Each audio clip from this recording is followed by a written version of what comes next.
isn't answering.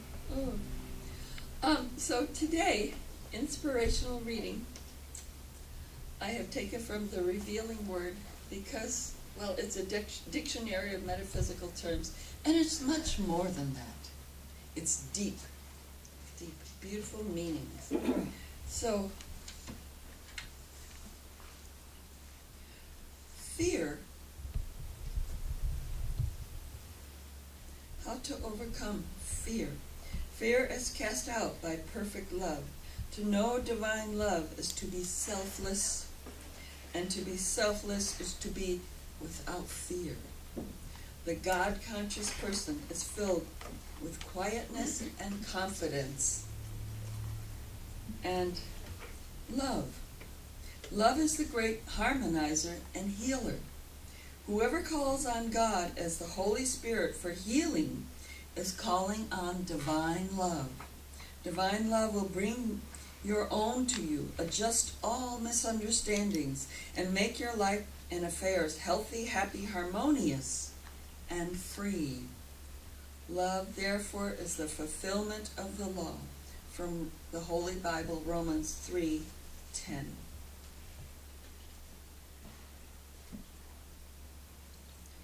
So now, we welcome our speaker, who is here at TIC, a teacher, a leader, a speaker. She serves on many boards and decision-making parts of TIC, and she has sort of a neat, delicate sense of humor that I really love. And she's just a very wise, wonderful lady, speaking on triumph over fear. So let's welcome Reverend Brigitte Heimers. I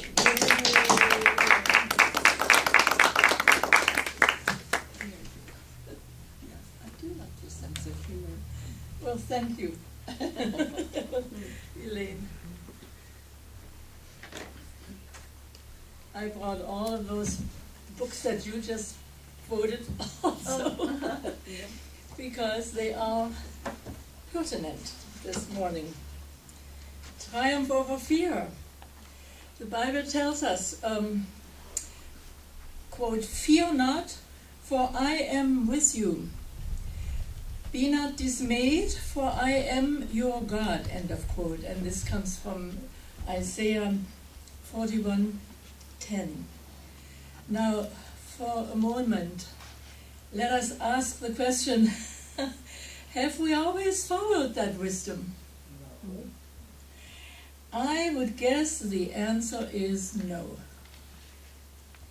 Fear is a powerful emotion.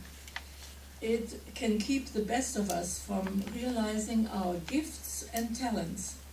Not only that, even if those gifts and talents are realized, fear can keep us from sharing those wonderful gifts with the world. Yet a healthy amount of fear is useful. And I say that again, a healthy amount of fear is useful. It keeps us safe. But the fear I'm talking about is founded in false beliefs, like fear of failure, or the opposite, fear of success, afraid of being judged. What will our friends and family say? This is the fear we want to release triumphantly. Webster's dictionary defines fear as, quote, painful emotion marked by alarm, dread, disquiet, end of quote. Charles Fillmore, in the Revealing Word, goes one step further in defining fear. He says on page 72, quote, fear is one of the most subtle and destructive errors that the carnal mind in man experiences. Fear is a paralyzer of mental action. It weakens both mind and body. Fear throws dust in our eyes. So get that dust out of your eyes. Yeah. and hides the mighty spiritual forces that are always with us. Blessed are those who deny ignorance and fear and affirm the presence and power of spirit. End of quote. Fillmore also tells us how to overcome fear when he says, quote, "Fear is cast out by perfect love." To know divine love is to be selfless, and to be selfless is to be without fear. The God-conscious person is filled with quietness and confidence. End of quote. Now the question this morning is how to deal with these dichotomies. I'm sure there's not one person here this morning who has not experienced fear in their life at some point. Was it a good feeling? No. No. Not so much. Did it give us any comfort and strength? No. Did it lead us into any success on any level? No. 3 times no's, right? Then let's recognize fear for what it is. A low vibration which dulls the true sensitivity within us. I say it again, a low vibration which dulls the true sensitivity within us. It is a mental inhibitor, which is a block to our true life experience and freedom. Fear is a low vibratory energy withdraws to us the very thing which we fear. Love, however, and Reverend Elaine said that already this morning, heals. Love heals and lifts and tunes us to the higher levels of being. Love is one of the most powerful tools we have, always available, in order to triumph over fear and any other negatives.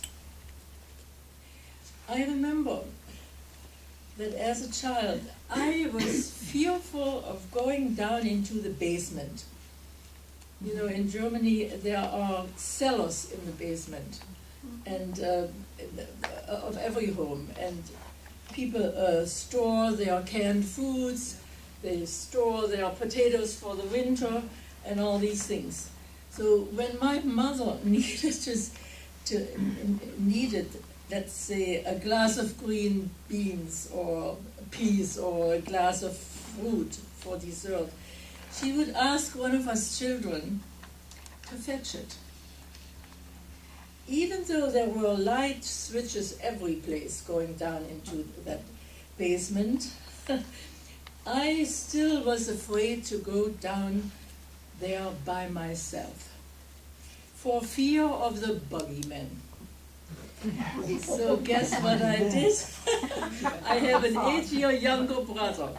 So I would take my little brother with me for company. I guess it's common that children fear the darkness. But you know, there were light switches every place. Mm-hmm. But it is also the unknown I want to add. So we carry these small fears into adult life. And by that time, they have reached a larger dominion or a larger dimension and need for direct attention. So our textbook here, I brought it being a Christ, is a good source to turn to. It devotes a whole chapter to the subject of how to deal with mental inhibitors. I think all of you who went through classes, you remember that chapter. Mental inhibitors. They are, for the most part, quote from the text, subconscious mental crystallized thoughts. Crystallized thoughts. They might have been in our subconscious mind for quite some time. We accepted them as part of life without realizing that we have the power of spirit in to do something about it.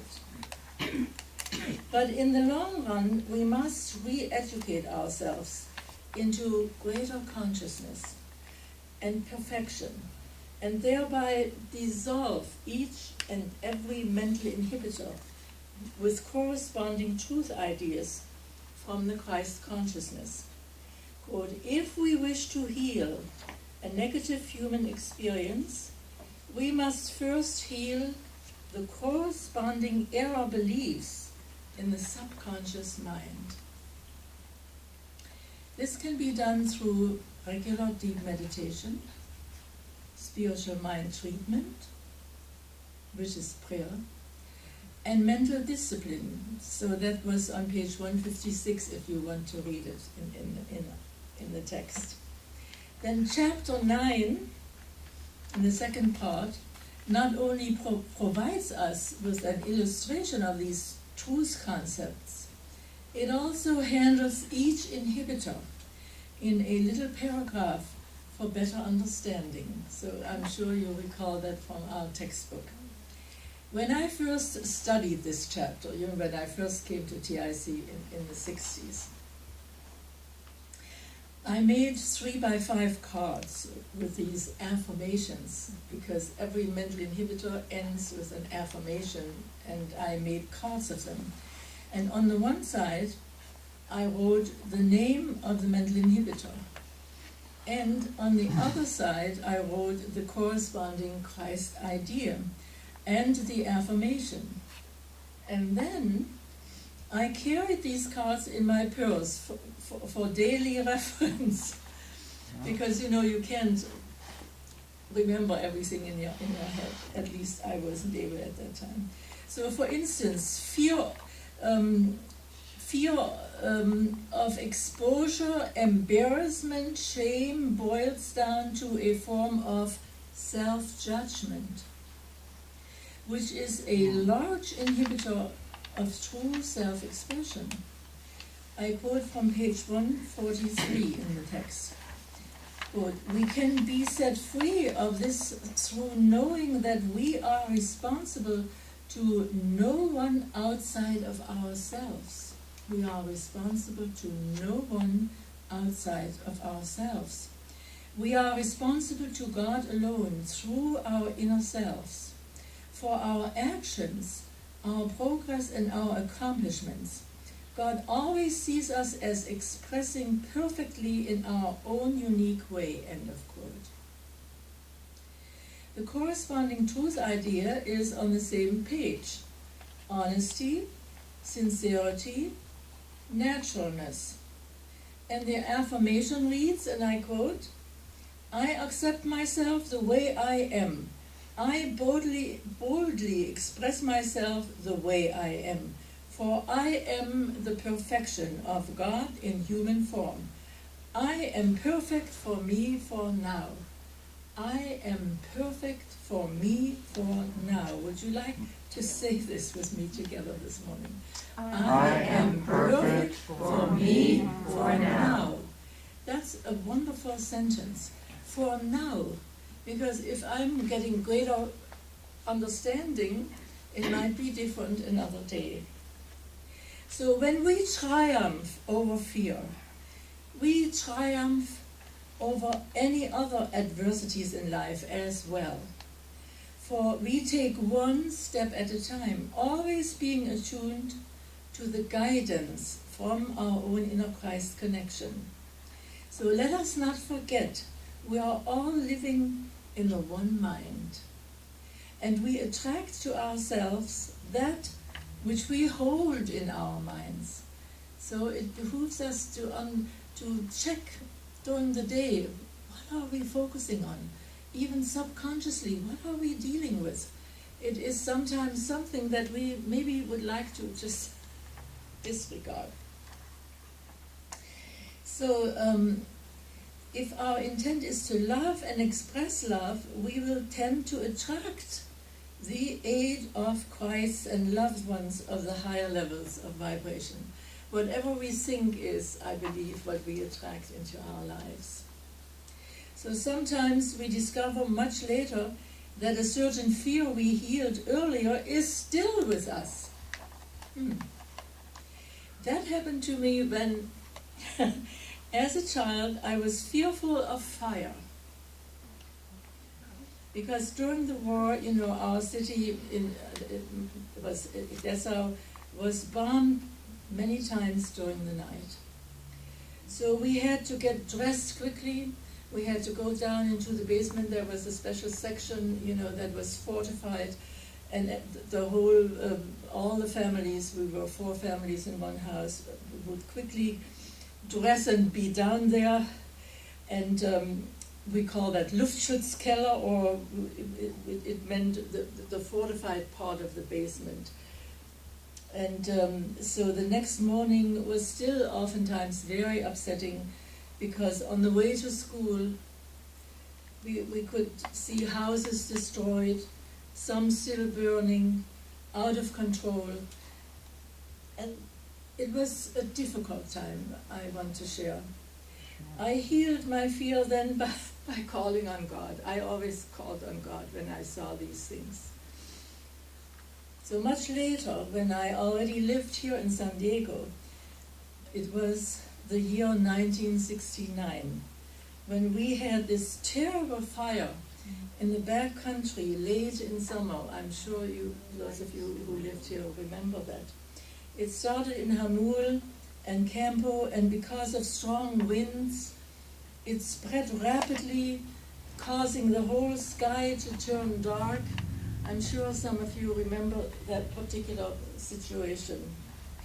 So the sun looked like a fireball itself, and I remember ashes fell from the sky at that particular time. I was so fearful that our home could burn down. Yet, we were far away from the fire line, but I remember I went out every 20 minutes to look around the house to see, checking, were we still okay?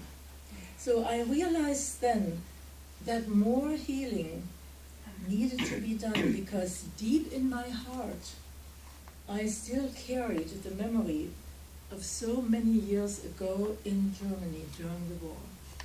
And I'm sure if you would remember certain things in your life, you prayed about it, you healed it, you let it go, and then you might have been surprised it all showed up again at some other point. I'm sure each one of us have those experiences.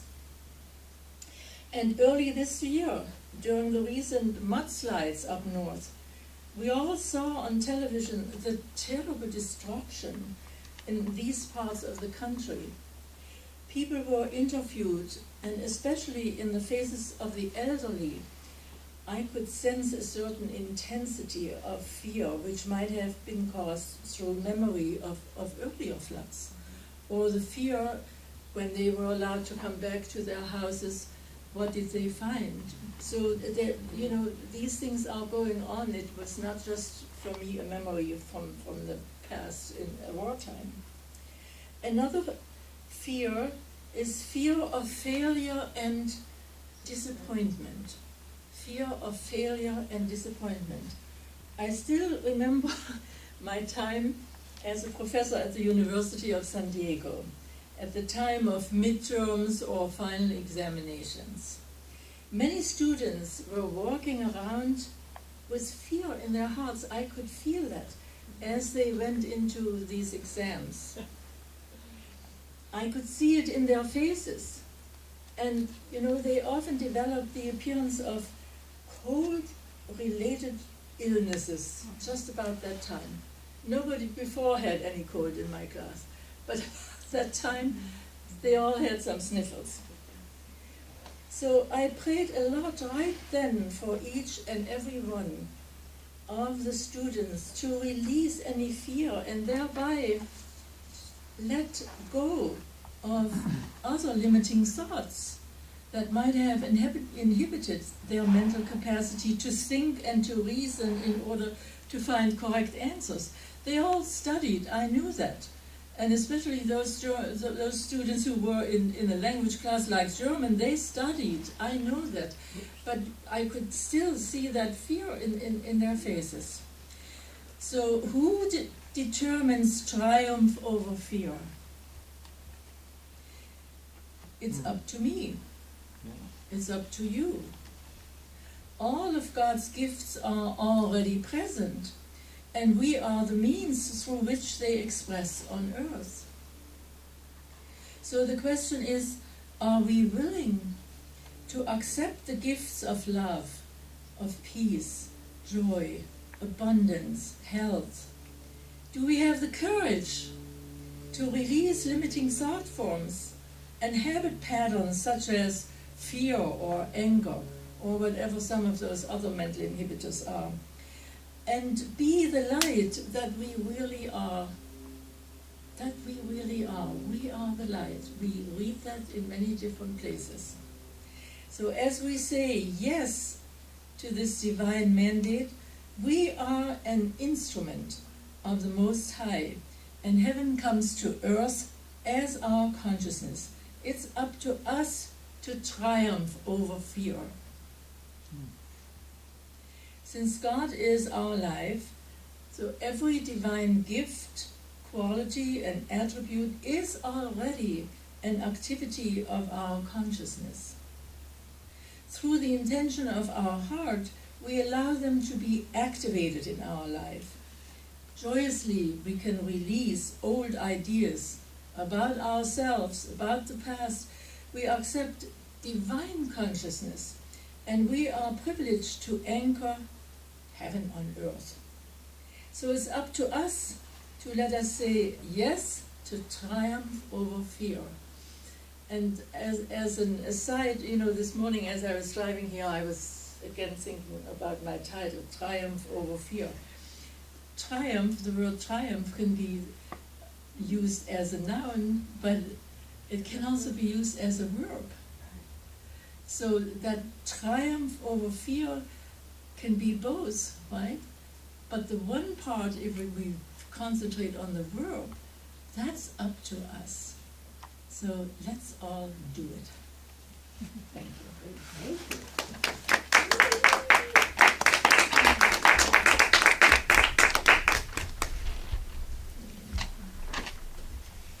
Action word. Thank you so much.